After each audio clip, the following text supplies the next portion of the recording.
hope it's the way that it always feels like the Batmobile should be. You know, that it doesn't feel like something that's been kind of bolted on. It's something that's very much a natural progression of everything that's there. We've known it's what people want, you know, like we do listen to that, but we don't want to, you know, we knew, like people had mentioned it before City came out, but we don't want to do it in a way that wouldn't satisfy that, you know, so it was like, you're going to have to wait till we can do it justice, you know, so it was satisfying to know that still that's what people wanted.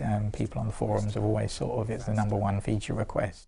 Confidence is such a big part of the creative process. When taking on something like the Batmobile, you need to be, I think, a confident developer, because when you start it, and even internally we had a lot of people saying, you know, like, I'm not sure we can do this, because it means that a lot of the things we've been doing, a lot of the way we work has got to change to bring a vehicle in, and the way this vehicle's got to interact with everything. It's very physics driven. I think it's that confidence of those reviews and that feedback that allows you to, and the team, to really push forward and try and do something new. And when you experiment a bit and it fails, people still have that belief to keep trying.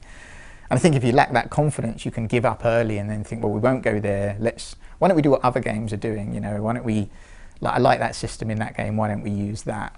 And when we looked at the Batmobile, we didn't think about other vehicle games. We just thought, like, what is the kind of ultimate car? What can we do with this car that just feels great and new and different and fresh? You know, let's try and be different from the other games out there, rather than sort of trying to drop back to what those games are doing. We did bring in a couple of people who worked on racing games, but the main person who worked on the car was the guy who's Adam Ducati, who's done all the Batman stuff in all the games right from day one. So, like, you know, we call him Batman in the office because he does he's the core of everything that Batman does in the game. You know, he's got such a good feel for gameplay and intuitive gameplay and feedback and tight controls that, yeah, he was definitely the right man for the job. Is he kind of like the unsung hero on the team, do you think? I think so, definitely, yeah. I mean, not internally, definitely the sung hero internally, but yeah, when you're playing the game and that connection with the character, a lot of that is his work, you know, about how intuitive and strong the controls feel is a lot of his work. You know, like, he's great to work with because,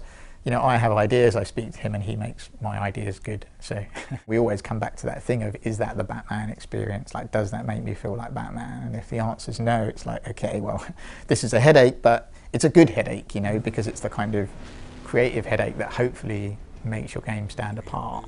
The moves I really like are the kind of combination between Batman and the Batmobile. So ejecting out the Batmobile is just something that, you know, personally waste hours on, just being able to kind of burn around the city, eject out straight into a glide and pull up and start gliding across the Gotham rooftops.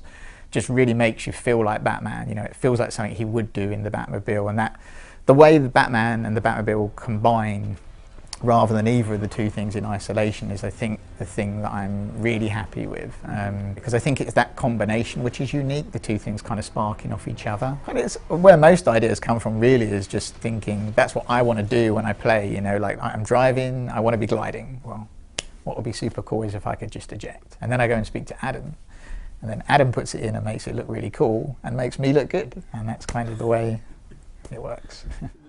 You know, we've created lots of new free flow combat moves, lots of new Predator moves, lots of new gadgets. So we've refreshed all those areas, as well as adding this vehicle, which also introduces new elements to those areas as well. So I think the experience as a whole does feel very, very fresh and new. You know, I hope that's what we're always trying to do, is that every game feels like a new game rather than another episode of a previous game. It feels like a whole new experience. I mean, I think the controls themselves are pretty tight. I think adding more things you can do is something that we're always looking at, and it is difficult in the sense that, you know, the combat system, the Predator system are fairly well refined and they've all been very well reviewed, and you don't want to change that because people are used to that, but you want to add to that system. So we've worked on adding to those, but without making them more complicated, so players can come in and play at the level they were playing at before. But if you're an experienced Arkham player, you'll be able to try all the new moves that are in there, the fear takedowns to take down multiple enemies at once, new combat moves. Like, it's quite easy to add new, more complicated enemy types, but how many players are going to get to experience that? We wanted to add things to that kind of base experience, so that's why we have kind of charging enemies, being able to steal weapons off people, and things that every player can do, like almost right from the start of the game, throw counters, you know, it's things that really affect that kind of core experience without overcomplicating it as well. So we have spent a lot of time working on those systems, but we did, obviously, it's nice to have, you know, it felt like, you know, when you think Batman, you do think Batmobile. You know, it was the one key thing that was really felt that we always wanted to do. So it was, you know, this is hopefully for us the complete Batman experience.